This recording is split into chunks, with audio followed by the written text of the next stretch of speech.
ప్రవక్త అయినటువంటి యెషయా గ్రంథము, యెషయా రాసినటువంటి గ్రంథము 33వ అధ్యాయము 6వ వచనములో ధ్యాన భాగముగా చదువుకుందాం. 33వ అధ్యాయము 6వ వచనమును ధ్యాన భాగముగా చదువుకుందాం. నీ కాలములో నియమింపబడినది స్థిరముగా నుండును, రక్షణ బాహుల్యమును బుద్ధి జ్ఞానముల సమృద్ధియు కలుగును, యెహోవా భయము వారికి ఐశ్వర్యము. చాలు. నీ కాలములో నీ కొరకు ఏదైతే దేవుడు నియమించాడో అది నీ జీవితంలో ఎవరు తీసుకుందామన్నా, ఎవరు దొంగిలిద్దామన్నా అది దొంగిలించబడదు. అది నీ దగ్గర స్థిరముగా ఉంటుంది. అది ఏదైనప్పటికీ కూడా నీ దగ్గర ఉన్నదానిని వేరొకరు ఎవరైనా దొంగిలిద్దామన్నా అది దొంగిలించబడదు. దేవుడు ఇచ్చినటువంటిది అది నీకు నీ జీవితంలో స్థిరముగానే ఉంటుంది. రక్షణ బాహుల్యమును బుద్ధి జ్ఞానముల సమృద్ధియు కలుగును, యెహోవా భయము వారికి ఐశ్వర్యము. చాలు. ఎప్పుడైనా భయపడ్డారా? ఎప్పుడు మనిషి భయపడతాడు? తప్పు చేసినప్పుడు భయపడతాడు. ఏదైనా ప్రమాదం జరగబోతుంది అనుకున్నప్పుడు మనిషి భయపడతాడు. అవునా కదా? సందర్భాలు అవే. భయము అనేది మన జీవితంలో ఎప్పుడైనా తప్పు చేసి దొరికిపోయాము అనేటప్పుడు, ఏదైనా ఆపద మనం ఎందుకు వచ్చేస్తుంది అనేటప్పుడు భయపడుతూ వణికిపోతూ ఉంటాం. అయితే ఇక్కడ భయపడమంటున్నాడు దేవుడు. యెహోవాను బట్టి భయపడమంటున్నాడు, దేవునికి భయపడమంటున్నాడు. మనిషికి భయపడతాడో లేదో అది తర్వాత విషయం. కానీ మనిషి మాత్రము దేవాతి దేవునికి భయపడాలంట. ఎందుకు భయపడాలో కూడా ఆయన చెప్తూ ఉన్నాడు. యెహోవా ఆశీర్వాదము ఐశ్వర్యమునిచ్చునని చెప్పుకున్నాం. అది బాగా తెలుసు మనకి. యెహోవా ఆశీర్వదిస్తే మనం ఆశీర్వదించబడతాం. కానీ దేవునికి భయపడటం వలన కూడా, అర్థమవుతుందా? దేవునికి భయపడటం వలన కూడా ఆశీర్వదించబడతాము. దేవునికి స్తోత్రం. హల్లెలూయా. ఇక్కడ చూడండి, నేను చదువుతున్నా చివరి మాట. యెహోవా భయము వారికి ఐశ్వర్యము. దేవునికి స్తోత్రం కలుగును గాక. నువ్వు సమృద్ధి కలిగినటువంటి జీవితమును నువ్వు అనుభవించాలంటే దేవుడు అనేటువంటి ఆయనకి నువ్వు భయపడాలి. దేవునికి స్తోత్రం. చూడండి, బైబిల్ గ్రంథంలో కొంతమందిని చూద్దాం. ఆదికాండము 22వ అధ్యాయం 12వ వచనము. అప్పుడు ఆయన, ఆ చిన్నవాని మీద చేయవేయకము, అతనినేమి చెయ్యకము, నీకు ఒక్కడై ఉన్న నీ కుమారుని నాకు వెడి తీయలేదు కనుక నీవు దేవునికి భయపడేవాడు అని ఇందువల్ల నాకు కనపడుచు ఉన్నది. దేవునికి స్తోత్రం. హల్లెలూయా. ఇక్కడ అబ్రహాము అనేటువంటి ఒక వ్యక్తి కనపడుతున్నాడు. అబ్రహాం పరిస్థితి ఏంటంటే చాలా కాలం పిల్లలు లేనప్పుడు 100 సంవత్సరాలు ఆయనకి వచ్చేసరికి ఒక కొడుకునిచ్చాడు దేవుడు. ఇవ్వబడినటువంటి కొడుకుని కొంతకాలానికి దేవుడు అన్నాడు మరలా అబ్రహాముతో, ఇదిగో అబ్రహాము, నీకు ఇచ్చినటువంటి నీ కుమారుడిని నాకు అర్పణగా చెల్లించేయాలి అన్నాడు. అనగానే ఈ యొక్క అబ్రహాం ఏం చేశాడంటే దేవుని మాట ప్రకారముగా, కాదు లేదు షాకులు ఏది చెప్పకుండా ఆ మోరియా పర్వతం దగ్గరికి తీసుకొని వెళ్ళి బలి అర్పించడానికి కత్తి ఎత్తాడు. ఎత్తగానే దేవుడు అక్కడ నుంచి మాట్లాడుతూ ఉన్నాడు. ఈ అబ్రహాం ఎలాంటి వాడో దేవుడు చూస్తూ ఉన్నాడు. అబ్రహాం ఎలాంటి వాడు? దేవుని మాటకు భయపడేవాడు. దేవుని మాటకు భయపడేవాడు. దేవుని మాటకు భయపడడము అంటే అర్థం ఏమిటంటే, దేవుని నోట నుంచి ఏ మాట అయితే నీకు చెప్పబడుతుందో, దేవుని నోట నుంచి ఏ మాట అయితే పలకబడుతుందో, ఏ స్వరం అయితే వింటున్నావో వాటిని లేదు, కాదు, నేను చేయలేను, తర్వాత చేస్తాను అని చెప్పకుండా ఆ వాటిని చేయడమే దేవునికి భయపడడము. దేవునికి స్తోత్రం. హల్లెలూయా. ఇక్కడ అబ్రహాము దగ్గర అదే జరిగింది. ఏం జరిగిందయ్యా అంటే, అతను చేయలేని పరిస్థితి, అతడు దేవునికి ఇవ్వలేనటువంటి పరిస్థితి. ఇవ్వగలడా? ఇంకా 100 సంవత్సరాలు దాటిపోతే ఇంకా కొడుకు తర్వాత మరలా ఇంకో కొడుకు పుడతాడు అని గ్యారెంటీ ఏమైనా ఉందా? లేదు. అలాంటి పరిస్థితుల్లో కూడా దేవుడు అలాంటి కఠినమైన మాట ఇలాగే నువ్వు చేయాలి అని చెప్పినప్పుడు అది తూచా తప్పకుండా పాటించాడు. అప్పుడు అంటున్నాడు, నువ్వు దేవునికి భయపడేవాడుగా ఉన్నావు. దేవునికి స్తోత్రం, హల్లెలూయా. ఈరోజు ఎంతమంది భయపడుతున్నారు దేవునికి? అనగా దేవుని వాక్యం ద్వారా దేవుడు నీతో మాట్లాడినప్పుడు ఇలా ఉండాలి, ఇలా చేయాలి, ఇలా బ్రతకాలి అని చెప్పినప్పుడు నువ్వు అలాగా చేయగలుగుతున్నావా? చేయగలిగినట్లయితే నువ్వు దేవునికి భయపడే వ్యక్తివే. నువ్వు దేవునికి భయపడినట్లయితే నువ్వు దీవెనకరమైనటువంటి జీవితం నీకు ఉండబోతుంది. యెహోవా భాగ్యము వారికి, యెహోవా భయము వారికి ఐశ్వర్యము, యెహోవా భయము వారికి ఐశ్వర్యమును కలుగజేస్తుంది. ఇక్కడ దేవుడు చెప్పిన మాట ప్రకారముగా చేశాడు కనుక, దేవుని మాటకు భయపడే వ్యక్తిగా ఉన్నాడు కనుక అబ్రహాము ఎంత చక్కగా దీవించబడ్డాడంటే, ఆ భూమి మీద అబ్రహాం ఉన్నటువంటి దేశం మీద అతని వంటి సంపద కలిగిన వాడు ఎవరు కూడా లేరు. అంత గొప్పగా దీవించబడ్డాడు. దేవుడు అంటే భయం కలిగి ఉండాలి మనిషికి. అది మనుషులు ఉన్నప్పుడైనా మనం ఏదైనా పని చేసేటప్పుడు మనుషులు చూసి చేస్తూ ఉంటాం, అవునా? మనిషిని చూసి చేస్తూ ఉంటాం. మనిషి ఉన్నప్పుడు ఒకలా పని చేస్తాం, మనిషి లేనప్పుడు మరొకలా పని చేస్తూ ఉంటాం. అంతేకాదు, మనం ఎలా ఉండాలంటే దేవుని భయం మనలో ఉంది అని చెప్పడానికి, నీవు మనుషులు ఉన్నా లేకపోయినా, మనుషులు చూసినా చూడకపోయినా దేవుడు నన్ను చూస్తున్నాడు అనేటువంటి ఆలోచనతో ఆ పని చేయగలిగినట్లయితే వారు దేవునికి భయపడేవారు. దేవునికి స్తోత్రం, హల్లెలూయా. ఆదికాండము చూడండి, కొంచెం ముందుకెళ్తూ ఉన్నాను. ఆదికాండం 42వ అధ్యాయము 18వ వచనము.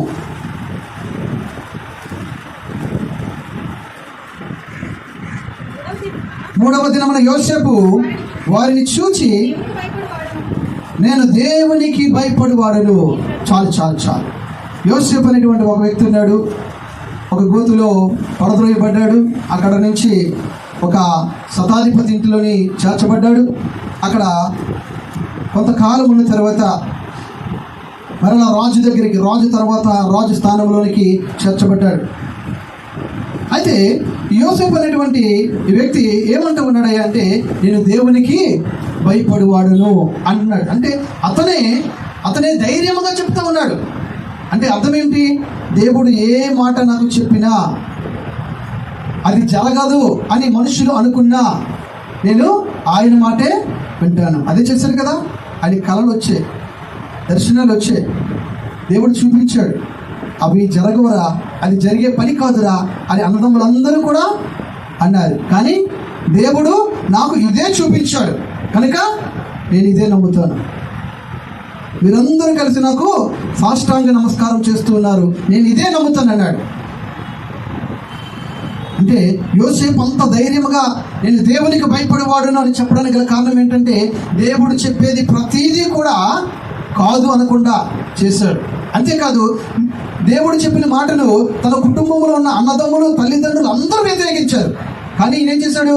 దేవుడి మాట ప్రకారముగానే ఆయన ముందుకెళ్ళాడు. అందుకే అంత ధైర్యంగా చెప్తున్నాడు, నేను దేవునికి భయపడువాడనై ఉన్నాను. దేవునికి స్తోత్రం, హల్లెలూయా. యెహోవా భయము ఐశ్వర్యమును కలుగజేస్తుంది. ఆ దేవుని భయాన్ని యోసేపు కలిగి ఉన్నాడు కనుక శ్రమల గుండా వెళ్ళినప్పటికీ కూడా అతన్ని గొప్ప స్థానంలో దేవుడు స్థిరపరిచాడు. చూడండి ఆ మాటలు. ఆదికాండం 39వ అధ్యాయము 6వ వచనం నుండి చదివినట్లయితే చూడండి, అతనికి ఎన్ని శ్రమలు వచ్చాయా. అతడు తనకు కలిగినదంతయు యోసేపు చేతికి అప్పగించి తన ఆహారం తినడు తప్ప తనకేమి ఉన్నదో లేదో విచారించేవాడు కాదు. యోసేపు రూపవంతుడను సుందరుడనై ఉండెను. అటు తరువాత అతని యజమాని భార్య యోసేపు మీద కన్ను వేసి తనతో సైనించమని చెప్పాను. అయితే అతడు ఒప్పక, నా యజమానుడు తనకు కలిగినదంతయు నా చేతికి అప్పగించిన కదా, నా వశమున తన ఇంటిలో ఏమి ఉన్నదో అతడు ఎరుగడు, ఈ ఇంటిలో నాకంటే పైవాడెవడును లేడు. చాలు. బానిసగా వెళ్ళినటువంటి ఈయన అదే ఇంటికి ఎలాగయ్యాడంట, ఆ ఇంటి యజమానికి కూడా తెలియదంట ఎక్కడ ఏ వస్తువు ఉంటుందో, ఎక్కడ డబ్బు ఉంటుందో, ఎక్కడ బంగారం ఉంటుందో, ఎవరెవరు పనులు ఉంటారో ఆ యజమానుడికి కూడా తెలియదు. ఎవరికి తెలుసు? యోసేపుకు తెలుసు. దేవునికి స్తోత్రం, హల్లెలూయా, హల్లెలూయా. అంటే దేవుడు యోసేపుని ఎంత గొప్పగా దీవించాడంటే శ్రమల గుండా, బానిస బ్రతుకులో, అన్నదమ్ముల అవమానము వెంబడి వెళ్ళినప్పటికీ కూడా దేవుని మాటలు పట్టుకొని ఆ యొక్క యజమానుడి ఇంటిలో ఆ బానిసగా బ్రతికినప్పటికీ కూడా దేవుడు అతను ఎలా స్థిరపరచాడంటే, ఏ ఇంటికి అయితే బానిసగా వచ్చాడో అదే ఇంటికి యజమానుడిగా దేవుడు స్థిరపరచాడు. ఎంత మంచి దేవుడు, ఎంత మంచి దేవుడు. చూసారా, అక్కడంటే ఉందంట, ఎలాంటి శ్రమలో, ఎలాంటి ఇబ్బందులో దేవునికి భయపడేటువంటి మనుషులు ఎలా ఉండాలి? మనుషులు చూసేటప్పుడు ఒకలా ప్రవర్తించడం, మనుషులు చూడకపోతే మరొకలా ప్రవర్తించడం కాదు. నువ్వు ఎక్కడ ఉన్నా, ఎలా ఉన్నా, ఏ పని చేసినా నన్ను దేవుడు చూస్తున్నాడు అని నువ్వు చేయగలిగినట్లయితే, దేవుడు చూస్తున్నాడు అని నువ్వు బ్రతకగలిగినట్లయితే అప్పుడు నీవు దేవుని భయాన్ని కలిగి ఉండే వ్యక్తివి. ఇక్కడ యోసేపుకి తన ఇంటంతటి మీద కూడా అధికారం ఉంది. ఎవరికి ఏం చేయాలన్నా ఇతనే చేయగలడు. ఇతనికి తన యజమానుడి యొక్క భార్య ఈ పనివానిగా వచ్చినటువంటి యోసేపు మీద కనుపడి ఆయనతో ఉండిపోవాలి, ఇంకా నా భర్తను విడిచిపెట్టాలనుకుంది. ఈ యోసేపుకి ఒక మంచి అవకాశం దొరికింది. చక్కగా పెళ్లి కాలేదు, యజమానుడి భార్య చక్కగా ఉండిపోవచ్చు. కానీ అతను ఒకటే చూస్తూ ఉన్నాడు, వీళ్ళకెవరికీ తెలియదు, ఈమెకు నాకే తెలుసు, ఈయనే తప్పు చేసినా ఎవరికీ తెలియదు అనుకున్నారు.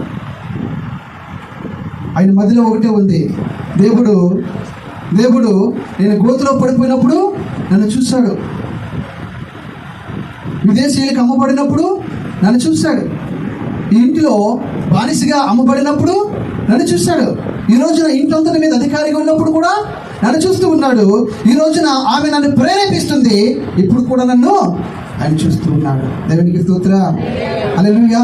యెహోవా భయము కలిగిన వారు, దేవుడి భయము కలిగినటువంటి వారు ఇంటిలో ఒక దగ్గర, మందిరంలో ఒకలాగా, బయట ఒకలాగా, కాలేజీలో ఒకలాగా, ఇంటిలో ఒకలాగా, స్కూల్లో ఒకలాగా, డ్యూటీలో ఒకలాగా, మందిరంలో ఒకలాగా ఉండకూడదు. దేవుని భయం కలిగిన వారు ఎలా ఉండాలి? ఎలాంటి ప్రదేశములో ఉన్నా నిన్ను దేవుడు చూస్తున్నాడు అనేటువంటి భయముతో నువ్వు బ్రతకాలి. దేవునికి స్తోత్రం, హల్లెలూయా, హల్లెలూయా. అప్పుడేం చేయబడతాం? చూడండి, నా చదువుదామా కొంచెం. ఆదికాండం 41వ అధ్యాయము 40 నుంచి, నీవు నా ఇంటికి అధికారిగా ఉండవలెను, నా ప్రజలందరూ నీకు విధేయులైందురు, సింహాసన విషయంలో మాత్రమే నేను నీకంటే పైవాడనని యోసేపుతో. చూడండి, ఆ పోతీఫర్ ఇంటి దగ్గర ఈ రాజు దగ్గరికి వచ్చేసరికి రెండు ఒకలాగా ఉన్నాయి.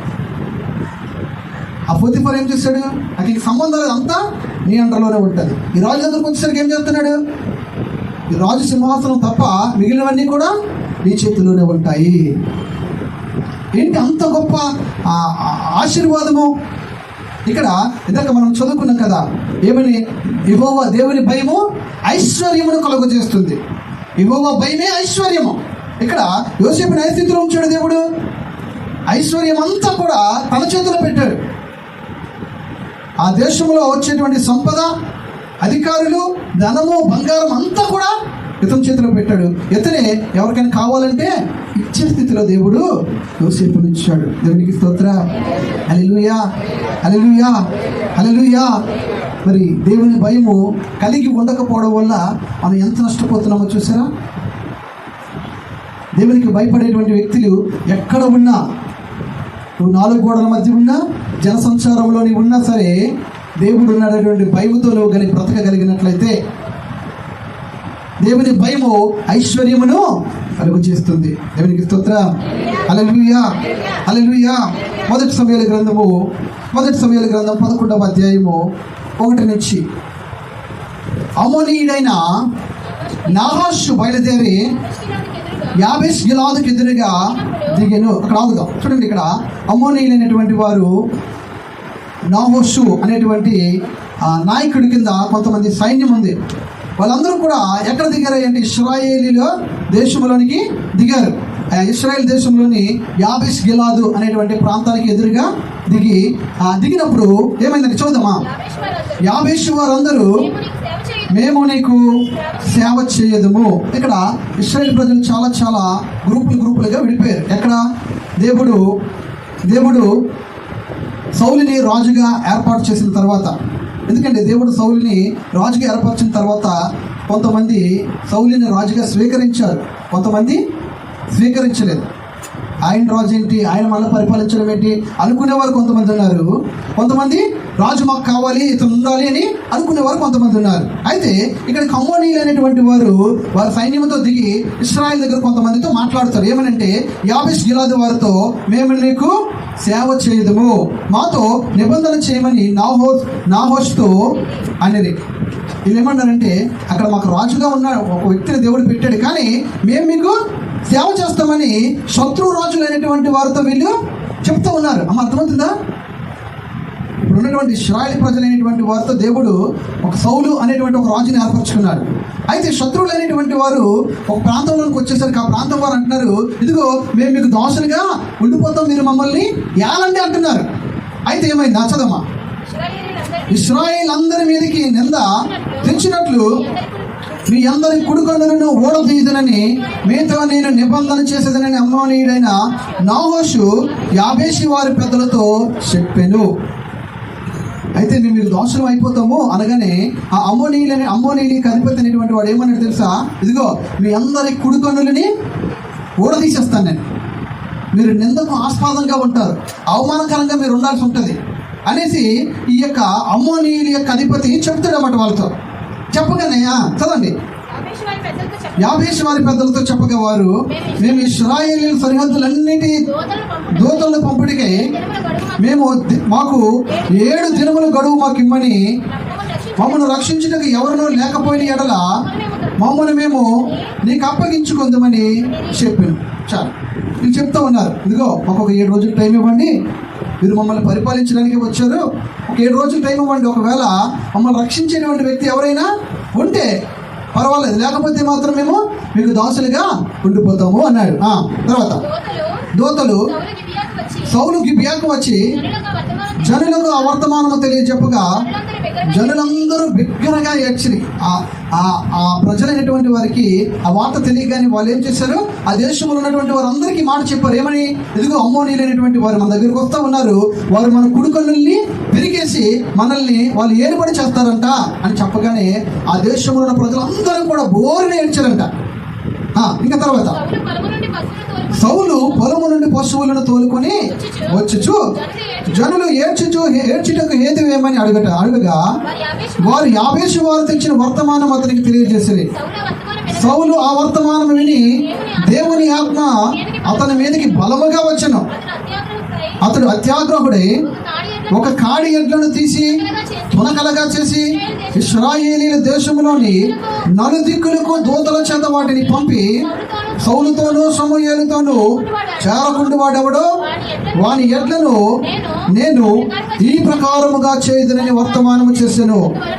అందువలన యెహోవా భయము జనుల మీదకి వచ్చెను. చాలు, ఇక్కడ ఇశ్రాయేలు ప్రజలకి ఏం లేదు అంటే దేవుడి భయము లేదు.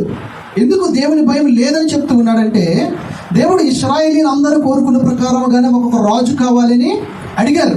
అడిగిన ప్రకారముగానే దేవుడు సౌలుని అభిషేకించి రాజుగా పెట్టాడు. అయితే శత్రువులైనటువంటి వారు మిమ్మల్ని ఏలుబడి చేస్తాను అని చెప్పినప్పుడు వీళ్ళు ఏం చేశారు, వారికి లోబడిపోయి వీళ్ళు ఏమనాలి, మాకు దేవుడు అభిషేకించినటువంటి ఒక రాజు మా కొరకున్నాడు, మీరు అవసరం లేదని వీళ్ళు చెప్పాలి. కానీ వీరేం చెప్తున్నారు, మేము మీకు బానిసలం అయిపోతాము అని చెప్తా ఉన్నారు. అనగానే ఇప్పుడు దేవుడు ఏమన్నాడు తెలుసా, ఇదిగో వీళ్ళెవరు కూడా, ఈ ప్రజలందరూ కూడా దేవుని భయాన్ని లేనటువంటి వారు. దేవుడు మీ కొరకు ఒక రాజుని ఏర్పాటు చేస్తే ఆయనను మీరు కాదు అని అంటున్నారు. అంటే అర్థమైంది, దేవుని భయం లేనివారు. దేవుడు ఒక మాట చెప్తే నేను ఈ మాట ప్రకారంగా బ్రతుకును, నా ఇష్ట ప్రకారంగా బ్రతుకుతాను అని చెప్పడమే దేవుని భయము లేనటువంటి మనుష్యులు. దేవుని భయం లేనటువంటి మనుష్యులు. దేవుడు నీతో మాట్లాడిన విషయం ఒకటైతే దానికి వ్యతిరేకముగా నువ్వు మాట్లాడుతున్నటువంటి మాటలను బట్టి దేవుడు ఏమంటూ ఉన్నాడంటే మిమ్మల్ని ఉద్దేశించి, ఇదిగో దేవుని భయము లేనటువంటి వారు అంటూ ఉన్నాడు. వాటి కారణంగా ఏమైంది తెలుసా, దేవుని భయం లేని వారుగా ఇశ్రాయేలీయులు ఉన్నారంట వాళ్ళు. అప్పుడు ఏమైంది చదమ్మా, యెహోవా భయము జనుల మీదకి వచ్చెను, ఒకడైనను నిలవకుండా వారందరూ చచ్చిరి. వచ్చిరి, వారందరూ వచ్చిరి. అతడు బెజెకులో వారిని లెక్క పెట్టగా ఇశ్రాయేలు వారు 3,00,000 మంది. ఎవరు చచ్చిపోయారు? శత్రువులు చచ్చిపోయారు, ఇశ్రాయేల్ ప్రజలు చచ్చిపోయారా? ఎవరు చచ్చిపోయారు? ఇశ్రాయేల్ ప్రజలు చచ్చిపోయారు. కారణం ఏంటి? అంత తప్పు ఎవరిది? ఒకవేళ దేవుడు ఎలాంటి వాడు? తన ప్రజల పక్షముగా శత్రువులతో యుద్ధం చేసేవాడు. కానీ తన ప్రజలతోనే దేవుడు యుద్ధం చేస్తూ ఉన్నాడు. కారణం ఏంటి? దేవుడు అంటే భయం లేదు కనుక, దేవుడి మాట అంటే లెక్క లేదు కనుక, దేవుడు ఏర్పాటు చేసిన రాజు అంటే వారికి భయం లేదు కనుక దేవుడు ఏం చేశాడు? తన ప్రజలైనటువంటి ఇశ్రాయేలీల గోత్రములన్నింటిలో 11 గోత్రాలు, యోధా గోత్రమును ప్రత్యేకంగా వీరందరినీ కూడా దేవుడు హతమార్చేశాడు. చూసారా? దేవుని భయము ఐశ్వర్యములు కలుగజేస్తుంది. అదే దేవుని భయము లేనటువంటి వారికి భయంకరమైనటువంటి దేవుని ఉగ్రత. దేవుని ఉగ్రత మాట వినాలి. దేవుడు నీ కొరకు ఏర్పాటు చేసినటువంటి ఒక వ్యక్తి, రాజు సౌలు అనేటువంటి ఒక వ్యక్తి ఉన్నాడు. నీకు శత్రువులు నీ దగ్గరకు వచ్చినప్పుడు నువ్వు కష్టాన్ని చెప్పుకోవడానికి ఆ రాజు దగ్గరికి వెళ్ళు. నువ్వు వెళ్ళక, ఆ మాట వినక, దేవుని మాటకు లోబడక, నువ్వు ఆ శత్రువుకు లోబడిపోతానని, వారితోనే నేను బ్రతికేస్తానని, నీ కుడుకొని పీకించుకొని అవమానములకు ఆస్పదంగా మా ప్రజలు ఉండిపోతారని నీవు చెప్పిన కారణముగా దేవుడు నిన్నేమంటున్నాడంటే, ఎదుగో నువ్వు నా మాటకు లోబడిన వ్యక్తివి, అందుకే నా కోపము నీ మీద రగులుకుంటుంది. చనిపోయి మనకి ఏది ఇష్టము? దేవునికి భయపడడం ఇష్టమా? భయపడకుండా ఉండడం ఇష్టమా? భయపడకుండా ఉంటే చాలా తీవ్రమైన పరిణామాలు మనము చెవి చూడవలసి వస్తుంది. అదే దేవునికి భయపడితే ఆయన నోటి నుంచి వచ్చినటువంటి ప్రతి మాట కూడా ఉన్నది ఉన్నట్టుగా విని పాటించాలి. అప్పుడు నీవు ఆశీర్వదించబడిన వ్యక్తిగా ఉంటావు. లేదు కాదు, దేవుని భయము నాకు లేదులే, నా ఇష్టం వచ్చినట్టు తిరుగుతాను, నన్ను ఎవరు ఏం చేయలేరు అనుకుంటే మాత్రము తీవ్రమైనటువంటి కష్టమును చూడవలసి వస్తుంది. ఇంకొంచెం ముందుకెళ్తున్నాను చూడండి. మొదటి దినవృత్తాంతముల గ్రంథము 22వ అధ్యాయము 8వ వచనం నుండి చదువుదాం. 8-9 వచనాలు. మొదటి దినవృత్తాంతముల గ్రంథము 22వ అధ్యాయము 8-9 వచనాలు. యెహోవా వాక్కు నాకు ప్రత్యక్షమై ఇలాగ సెలవిచ్చెను, నీవు విస్తారముగా రక్తము ఒలికించి గొప్ప యుద్ధములు జరిగించిన వాడవు. నీవు నా నామమునకు మందిరము కట్టించకూడదు. నా సన్నిధిని నీవు విస్తారముగా రక్తము నేల మీదకి వచ్చితివి. నీకు పుట్టబోవు ఒక కుమారుడు సమాధానకర్తగా ఉండును.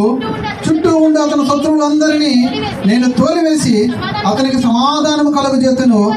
అందువలన అతనికి సొలొమోను అని పేరు పెట్టబడును. అతని దినములలో ఇశ్రాయేలీయులకు సమాధానమును విశ్రాంతిని దయచేయును. చాలు.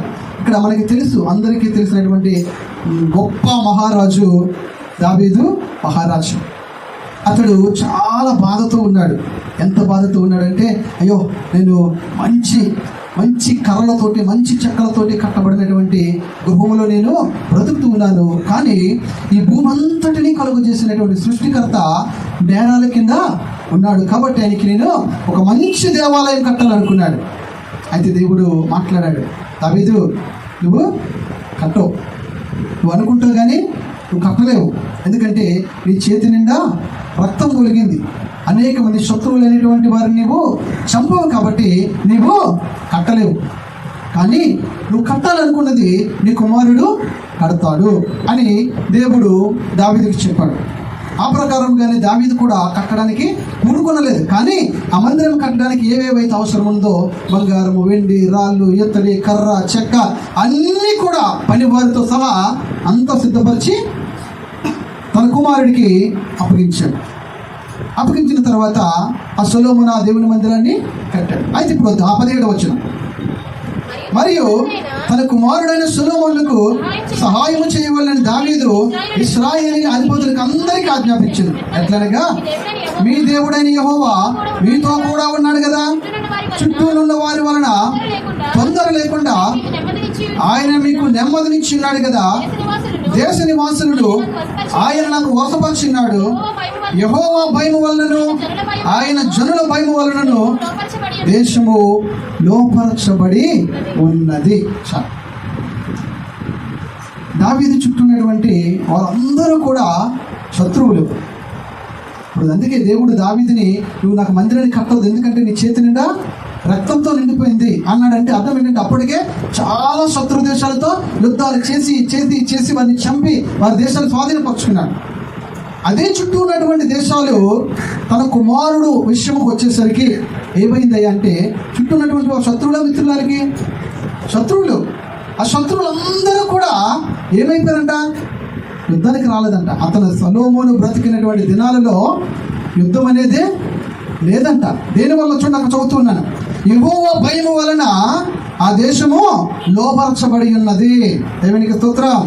ఇశ్రాయేలీల దేశములో ఆ చుట్టుపక్కల ఉన్నటువంటి శత్రువులు ఎవ్వరూ కూడా ఆ దేశములు ఇశ్రాయేలు దేశములోనికి వచ్చి యుద్ధము చేయలేదంట. ఎందుకో తెలుసా? దేవుని భయము. దేవునికి స్తోత్రం. హల్లెలూయా. దేవుని భయము ఏం చేయగలదో తెలుసా? నీ శత్రువులైనటువంటి వారిని నీ దరిదాపుల్లోనికి కూడా రానివ్వదు. దేవునికి స్తోత్రం. ఆయన రోషము కలిగిన దేవుడు, ఆయన పౌరుషము కలిగిన దేవుడు. ఆయన తన ప్రజల పక్షముగా నిలబడినప్పుడు తన శత్రువులు ఎవరూ కూడా తన ప్రజలకి హాని చేయకుండా, తన ఇంటిని తాకకుండా, ఆ శరీరమును తాకకుండా కాపాడగలిగినటువంటి దేవుడు. దేవునికి స్తోత్రం. హల్లెలూయా, హల్లెలూయా. మానవులు అంటేనే వారికి ఎవరుంటారు? మిత్రుల కంటే శత్రువులు ఎక్కువ ఉంటారు, శత్రువులు ఎక్కువ ఉంటారు. కానీ దేవుని భయం ఏం చేస్తుంది? శత్రువులు లేనటువంటి వారి గుండెల్లో దడ పుట్టిస్తూ ఉంది. దేవునికి స్తోత్రం. హల్లెలూయా. అంతవరకు తన తండ్రి అంతమంది ప్రాణాలను తీస్తే కొడుకుని ఎవరైనా వదులుతారా? అర్థమవుతుందా? అంతమంది రాజుని సంహరిస్తే ఆ రాజు చనిపోయిన తర్వాత ఉన్నటువంటి కొడుకుని ఎవరైనా విడిచిపెడతారా? ఎవరు విడిచిపెట్టరు. కానీ వారెవ్వరూ కూడా మాట్లాడడానికి కానీ, ఒక లెటర్ పంపించడానికి కానీ, యుద్ధాలు దిగడానికి కానీ, కత్తులు పట్టుకుని రావడానికి కానీ ఎలాంటి అవకాశం కూడా లేకుండా దేవుడు చేసేసాడు. దేవునికి స్తోత్రం. హల్లెలూయా, హల్లెలూయా. దేవుని భయము నీ శత్రువుల గుండెలలో ఉనికి పుట్టిస్తుంది. దేవునికి స్తోత్రం. హల్లెలూయా.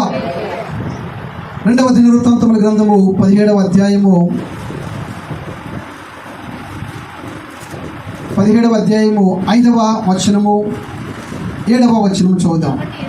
కాబట్టి యెహోవా అతని చేత రాజ్యమును స్థిరపరచును, యూదా వారందరూ యెహోషాపాతునకు పన్ను ఇచ్చుచూ ఉండిరి. అతనికి ఐశ్వర్యమును ఘనతయు మెండుగా కలిగెను. 7వ వచనం, తన ఏలుబడి యందు 3వ సంవత్సరమున యూదా పట్టణములో జనులందరూ ధర్మశాస్త్రమును బోధించిన. ఇక్కడ చూడండి, యెహోషాపాతు అనేటువంటి ఒక రాజు ఉన్నాడు. ఆ రాజుని దేవుడు ఏర్పరచుకున్నాడు. ఏర్పరచుకున్న తర్వాత రాజుగా ఏర్పరచబడిన 3వ సంవత్సరంలో ఆయన తన దేశంలో కొన్ని పద్ధతులను, కొన్ని నియమాలను, కొన్ని నిబంధనలను ఏర్పాటు చేశాడు. ఏం ఏర్పాటు చేశాడయ్యా అంటే చూడండి, 7వ వచనం, తన ఏలుబడి యందు 3వ సంవత్సరమున యూదా పట్టణంలో జనులకు ధర్మశాస్త్రమును బోధించుటకై అతడు పెద్దలైన బెన్హాయిలును, ఓబద్యాను, జకర్యాను, నెతనేలును, మికాయాను, షమయ, నెతన్య, జబద్య, ఆషాహేలు, షిమీరమోతు, యెహోనాథాను, అదోనియా, టోబియా, టోబటోనియాను, లేవీయులను, యాజకులైన ఎలీషామాను, యెహోరామును మన పెనుచ్చారు. ఇక్కడ రాజుగా స్థిరపరచబడిన తర్వాత 3 సంవత్సరాలు అయిన తర్వాత ఆయన ఏం చేశాడయ్యా అంటే ధర్మశాస్త్రాన్ని, దేవుని వాక్యాన్ని బోధించేటువంటి ప్రవక్తలైనటువంటి వారిని, దేవుని సేవకులైనటువంటి వారిని ఏర్పాటు చేశాడంట మొదటిగా. దేవునికి స్తోత్రం. హల్లెలూయా, హల్లెలూయా. అవునా కదా? ఏదైనా ఒక సొంత ఇల్లు కొనుక్కున్నాం అనుకోండి, కొనుక్కున్న తర్వాత సామాన్లు తెచ్చుకొని ఈ ఐటమ్ ఇక్కడ ఉండాలి, ఇది ఇక్కడ ఉండాలి, ఫ్రిడ్జ్ ఇక్కడ ఉండాలి, ఏసీ ఇక్కడ ఉండాలి, మంచం ఇక్కడ ఉండాలని స్థిరపరచుకుంటాం. అలాగే ఈ రాజు 3వ సంవత్సరంకి వచ్చేసరికి తన రాజ్యాన్ని ఎలాగో కట్టుకోవాలో ఒక ఆలోచన కలిగి ఉన్నాడు. ఏం చేశాడంటే మొదటిగా ధర్మశాస్త్ర గ్రంథము నా ప్రజలందరికీ కూడా బోధించబడాలి. దేవునికి స్తోత్రం. ఎంత గొప్ప ఆలోచన కదా! వాక్యం లేకపోతే ఏమవుతుంది? నీరు లేకపోతే చెట్టు ఎండిపోతుంది, ఎదగదు. అది ఎలాగుందో అలాగే ఉంటుంది. నువ్వు ఎప్పుడు ఎలాగున్నావో ఇప్పుడు అలాగే ఉంటావు. వాక్యం లేకపోతే, వాక్యం ఎక్కడ ఉంటుందో అక్కడ ఎదుగుదల ఉంటుంది.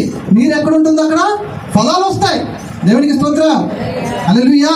ఈ రాజు ఏం చేశాడు అంటే, రాజుకి అయినటువంటి 3వ సంవత్సరానికి వాక్యాన్ని బోధించేటువంటి ప్రవక్తలు, లేవీలైనటువంటి వారిని, పెద్దలైనటువంటి వారిని కొంతమందిని తీసుకుని వచ్చాడు. దేవునికి స్తోత్రం. హల్లెలూయా.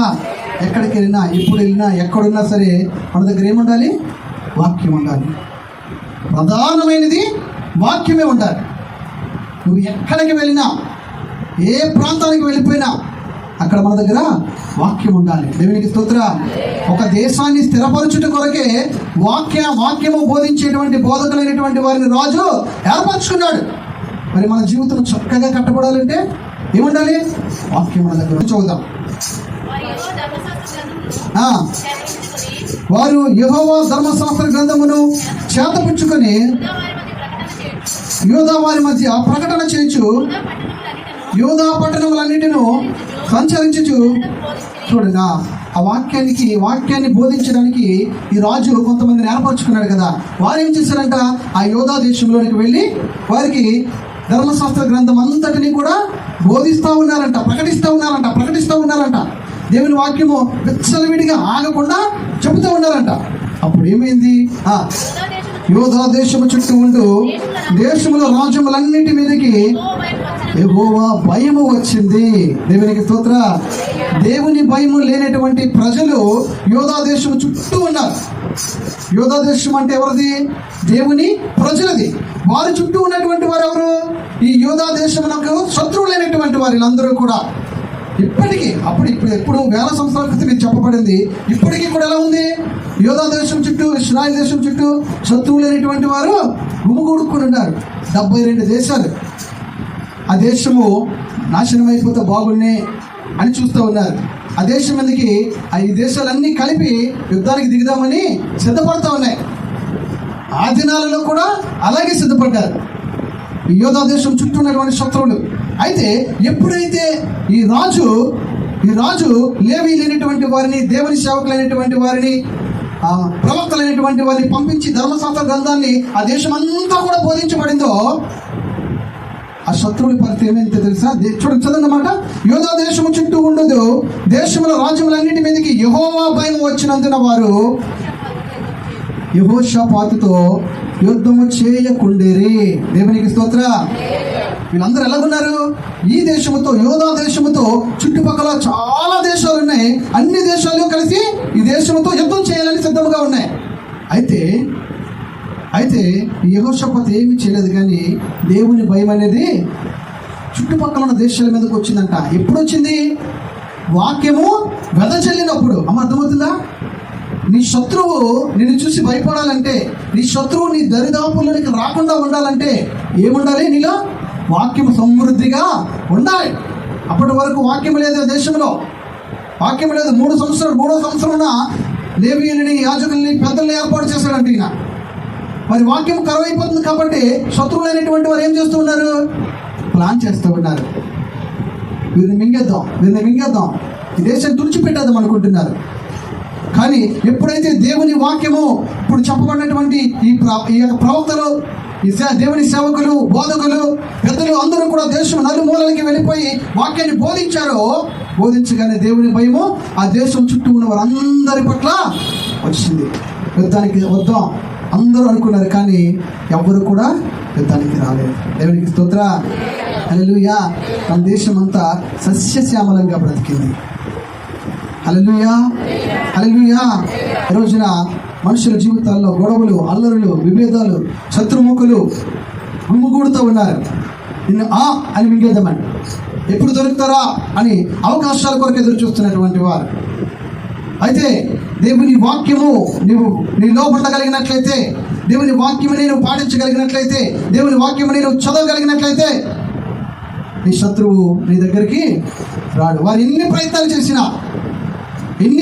చేసినా నీకంటే బలము కలిగిన వారు అయినప్పటికీ కూడా వారు నీ దగ్గరికి రాలేరు. దేవునికి స్తోత్రం. యెహోవా భయము వారిని అలా చేస్తుంది. దేవునికి స్తోత్రం కలుగును గాక. హల్లెలూయా. 2వ దినవృత్తాంతం గ్రంథం 14వ అధ్యాయము త్వరగా చూద్దామా. 2వ దినవృత్తాంతం గ్రంథము 14వ అధ్యాయము 8వ వచనం నుండి. ఆ కాలమున డాళ్లను, ఈటెలను పట్టుకొని 3 లక్షల మంది యోధావారుడు కేడుమును ధరించుకొని విల్లు చేయు 2,80,000 మంది బెన్యామీనీయులు కూడిన సైన్యము ఆశాకు ఉండెను. మరొక చదవండి అమ్మా. ఆ కాలమున డాళ్లను ఈటలను పట్టుకుని 3,00,000 మంది యోధావారును కేడమును ధరించి విల్లు వేయు 2,80,000 మంది బెన్యామీనీయులను కూడిన సైన్యము. చాలు. ఇక్కడ ఇశ్రాయేలు ప్రజలకి వారికి ఎంత బలం అంటే ఎంత సైన్యం ఉందో చెప్తారు. ఇప్పుడు మనం యూట్యూబ్లో చూస్తే ఏ దేశానికి ఏ దేశము ఎంత బలమైనది అని అడిగామనుకోండి, వాళ్ళు ఏం చెప్తారంటే F-16 బాంబులు ఉన్నాయి, ఈ యుద్ధ విమానాలు ఇన్ని ఉన్నాయి, అణు బాంబులు ఇవి ఉన్నాయి అని, ఈ దేశానికి ఇన్ని ఉన్నాయి అని చెప్తూ ఉంటారు. చూసారా? ఇప్పుడు చూడలేదా? ఏ దేశము బలమైనది అని కొట్టండి. ఆ బలాన్ని వారు చెప్పేటప్పుడు దేంతో చెప్తారంటే యుద్ధ విమానాలు ఎన్ని ఉన్నాయి, యుద్ధ నౌకలు ఎన్ని ఉన్నాయి, సబ్మెరీన్లు ఎన్ని ఉన్నాయి, ఎన్ని తుపాకులు ఉన్నాయి, ఎంత సైన్యం ఉందని చెప్తూ ఉంటారు. ఇక్కడ ఇశ్రాయేలు ప్రజల గురించి కూడా ఏమని చెప్తూ ఉన్నారంటే చూడండి, 3,00,000 మంది ఈటలు పట్టుకునే వారు ఉన్నారంట. 2,80,000 మంది ఉన్నారంట. మొత్తం ఎంతమంది ఉన్నారు? 5,80,000 మంది ఉన్నారు ఇశ్రాయేలీల సైన్యము. అయితే చదువుదాం 9వ వచనం. కుషీయుడైన జరహు వారి మీదకి దండెత్తను. చాలు. ఇశ్రాయేలీల మీదకి కూషీలు అనేటువంటి వారు దండెత్తడానికి వస్తూ ఉన్నారంటే వీరు ఇశ్రాయేల్ దేశాన్ని జయించి ఆ దేశాన్ని స్వాధీనపరుచుకుందామని కూషీలు వస్తూ ఉన్నారు. ఇశ్రాయేల్ సైన్యం ఎంత ఉంది? మొత్తం 5,80,000 మంది ఉంది. అయితే ఈ కూషీల సైన్యం ఎంతమంది ఉంది చూద్దాం. కూషీల సైన్యము దండెత్తి 1,000 సైన్యమును 1,000 సైన్యమును 1,000 ఎంత? 10,00,000 మంది. ఎంతమంది? వాళ్ళు చూస్తే ఎంతమంది ఉన్నారు? 5,80,000 మంది ఉన్నారు. 5,80,000 మంది ఉన్నారు. వీళ్ళు చూస్తే 10 లక్షలు ఉన్నారు. చదమ్మా. 1,000 మంది. చదమ్మా. 300 రథాలు ఉన్నాయి. బయలుదేరి మారేషా వరకు రాగా ఆశ అతనికి ఎదురుపోయాను. 11వ వచనం. ఆశ తన దేవుడైన యెహోవాకు మొరపెడుతున్నాడంట. ఎందుకు మొరపెడుతున్నాడంటే ఇప్పుడు మనం ఎలాంటి వారం అంటే మనకు బలం ఉందనుకోండి ఎదుటి వారిని జయించడానికి, దేవుని సహాయం నడకుండానే వెళ్ళిపోతాం అక్కడికి. అవునా కదా? అదే మనం వారిని ఓడించినాం, అప్పుడు ఏం చేస్తాం మనం? ప్రభా వాళ్ళు బలం అంత ఉందా ప్రభా, నేను చూస్తే ఎలా ఉన్నాను ప్రభా అని దేవుని సహాయం అడుగుతాం. ఇక్కడ ఆశ ప్రార్థన చేస్తున్నాడు. చూడండి, ఆశ మన దేవుడైన యెహోవాకు మొరపెట్టి యెహోవా విస్తారమైన సైన్యము చేతిలో ఓడిపోకుండా, అంటే అర్థం ఏంటి? వీళ్ళ దేశంలో ఉన్నటువంటి సైన్యము కంటే ఆ సైన్యము విపరీతమైన సైన్యము ఓడిపోకుండా బలము లేని వారికి సహాయము చేయుటకు. ఎంత గొప్ప మాట కదా! బలము లేని వారికి సహాయము చేసేటువంటి విషయంలో యేసు కన్నా గొప్పవాడు ఎవడు కూడా లేడు. యేసు కన్నా గొప్పవాడు ఇంకెవ్వడూ కూడా లేడు. ఈయన అంత చక్కగా ప్రార్థన చేస్తున్నాడు. మా దేవా యెహోవా మాకు సహాయము చేయము, నిన్నే నమ్ముకున్నాము, నీ నామమును బట్టి ఈ సైన్యమును ఎదిరించుటకు బయలుదేరి ఉన్నాము. యెహోవా నీవే మా దేవుడవు, నరమాత్రులను నీ పైని జయము పొందనీయకమని ప్రార్థింపగా యెహోవా ఆ కూషీలను ఆశ ఎదుటను యోధావారి ఎదుటను నిలువనీయక వారిని మొత్తినందున వారు పారిపోయి. 11వ వచనం. ఆశాను అతనితో కూడా వారును గెరారు వరకు వారిని తరమగా కూషీలు మరలా పంక్తులు తీర్చిరాగా లేక యెహోవా భయము చేతను ఆయన సైన్య భయము చేతను. దేవునికి స్తోత్ర. హల్లెలూయా. బలము లేనటువంటి వాడు బలవంతుడైనటువంటి వాడిని తరిమి కొడుతున్నారంట. అమ్మ అర్థమవుతుందా? ఇలా ఉండేటువంటి వాడు ఇలా ఉండేటువంటి వ్యక్తిని పరిగెట్టించాడు అనుకోండి, ఎలా ఉంటుంది? అమ్మ అర్థమవుతుందా?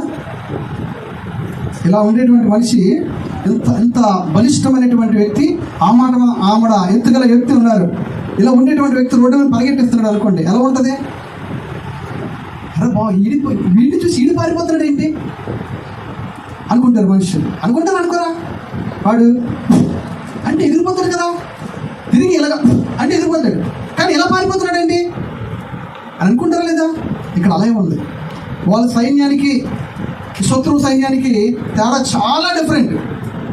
వాళ్ళందరూ 10 లక్షల మంది వచ్చి పడ్డారనుకోండి, 5,80,000 మంది మీద ఏమవుతారు?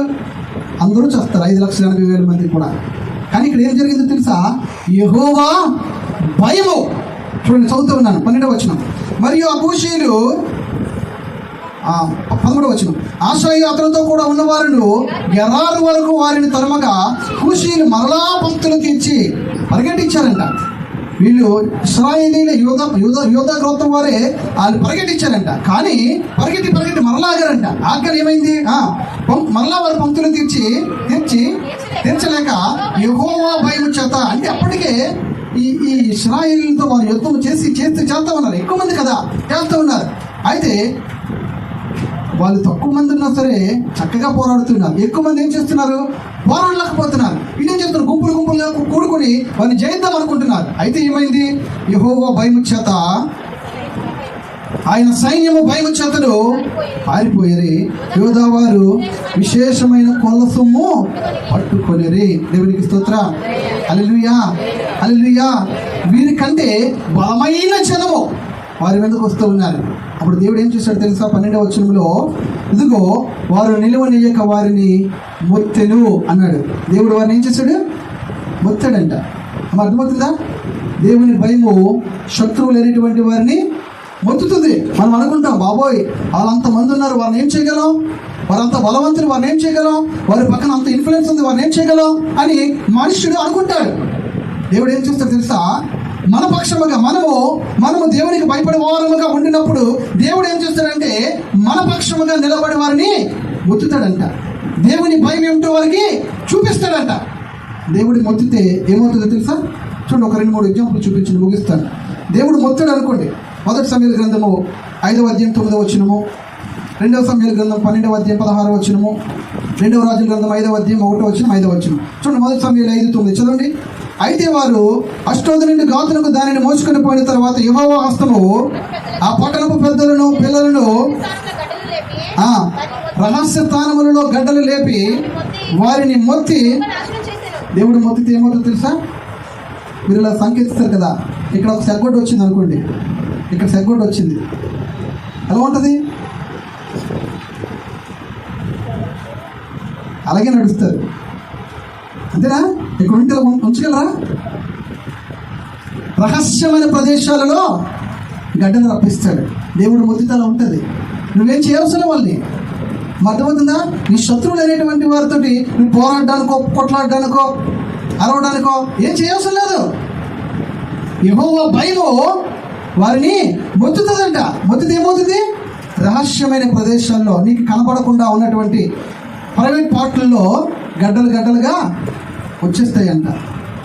ఇంట్లోకి వెళ్తే సడన్గా ఇంట్లోకి వెళ్ళిపోయి అనుకోండి, పట్లిపోయి పడుకుంటారు వాళ్ళు. ఎందుకని? ఉండలేరు. ఆ గడ్డలు నిన్ను బ్రతకలేవు అవి. దేవునికి స్తోత్రం. హల్లెలూయా. ఈ ఇశ్రాయేలు ప్రజల పక్షముగా ఆ శత్రువులు అయినటువంటి వారికి దేవుడు ముత్తాడంట. చదమ్మా ఇంకొకటి, 2వ సమూయేలు 12:16 త్వరగా ముగిద్దాం. యెహోవా ఊరియా భార్య దావీదునకు కలిగిన బిడ్డను మొత్తినందున బహు జబ్బు పడిన. జబ్బులు దేవుడు మొత్తితే ఏమవుతుంది? జబ్బులు అంటే నువ్వు చచ్చిపోయేటువంటి జబ్బు దేవుడు నీకు కలుగు చేస్తాడు. నీ శత్రువులు అనేటువంటి వారికి ఎలాంటి జబ్బులు కలుగు చేస్తాడు? చచ్చిపోయి ఇంకా ఆ జబ్బు వచ్చిందంటే ఇంకా దానికి మందు లేదు. ఈరోజు కొంతమంది డాక్టర్లు కొన్ని వైద్యాల పేర్లు చెప్తూ ఉంటారు, ఈ జబ్బుకి మందు లేదు అంటారు. అవి ఎవరు కలుగు చేసినవి? దేవుడు కలుగు చేసినవి. దేవుడు కలుగు చేసినవే. ఇంకా ఇంకొక మాట, 2వ రాజులు 15:15 1వ వచనం 5వ వచనం. ఇశ్రాయేలు రాజైన యెరోబాము ఏలుబడిలో 23వ సంవత్సరం మందు యోధా రాజైన అమజ్యా కుమారుడైన అజర్యా యాలను ఆరంభించిన. ఇక్కడ ఇశ్రాయేలు దేశానికి అజర్యా అనేటువంటి ఒక రాజు పరిపాలిస్తూ ఉన్నాడు. 5వ వచనం. యెహోవా ఈ రాజును మొత్తినందున అతడు మరణము వరకు కుష్ఠరోగి ప్రత్యేకముగా ఒక నగరులో నివసించెను. చూసారా? దేవుడు మొత్తితే ఏమైంది? ఎవరిని మొత్తగలడు? నా శత్రువు చాలా బలవంతుడండి, అక్కడ వరకు నేను వెళ్ళి ఏమి చేయలేను, ఎవరు వెళ్ళి ఏమి చేయలేరు, పోలీసు వారు ఏం చేయలేరు, రాజకీయ నాయకులు ఏం చేయలేరు వారిని. అని అనుకుంటున్నావేమో. ఎక్కడికి వెళ్ళిందంటే దేవుడు మొత్తితే ఎవరి దగ్గరికి వెళ్ళింది? రాజు గృహంలో కూర్చున్నటువంటి రాజు దగ్గరికి వెళ్ళాడు. దేవుని కోపము, దేవుని ఉగ్రత రాజు దగ్గరికి వెళ్ళింది. వెళ్ళగానే దేవుడు మొత్తితే కుష్టి జబ్బు. అప్పుడు కుష్టికి రోగానికి వైద్యం లేదు. కదే ధ్యానించాం. కుదరని రోగాలు, నువ్వు చచ్చేంత వరకు కూడా ఆ జబ్బుతో బతికి చావాల్సిందే. ఈ రాజు గృహంలో ఆ దేవుడు ఆ ఉగ్రతని రప్పించినప్పుడు, ఆ కోపాన్ని రప్పించినప్పుడు అతనికి కుష్టి జబ్బు వచ్చిందంట. అతను బతికేంత కాలము కూడా అదే రాజు గృహంలో ఒక కోటని ఏర్పరచుకొని ఇంటిలో నుంచి బయటకు కూడా రాకుండా సిగ్గుతో, అవమానముతో అక్కడ చచ్చిపోయాడు. యెహోవా కోపము ఏం చేయగలది? మనల్ని ఐశ్వర్యవంతులుగా చేయగలదు. అదే యెహోవా కోపము భయంకరమైన ఉగ్రత, మొత్తడం, తెగుళ్ళు చాలా భయంకరమైనవి. హల్లెలూయా, హల్లెలూయా. కనుక మనము దేవునికి భయపడేవారుగా మనం ఉండాలి. ఒకసారి మాట చదివి ముగించుదాం. చదమ్మా. మొదటి మాట యెషయా గ్రంథం 33వ అధ్యాయం 6వ వచనము. నీ కాలములో నియమింపబడినవి స్థిరముగా నుండును, రక్షణ బాహుల్యమును బుద్ధి జ్ఞానముల సమృద్ధి కలుగును, యెహోవా భయము వారికి ఐశ్వర్యము.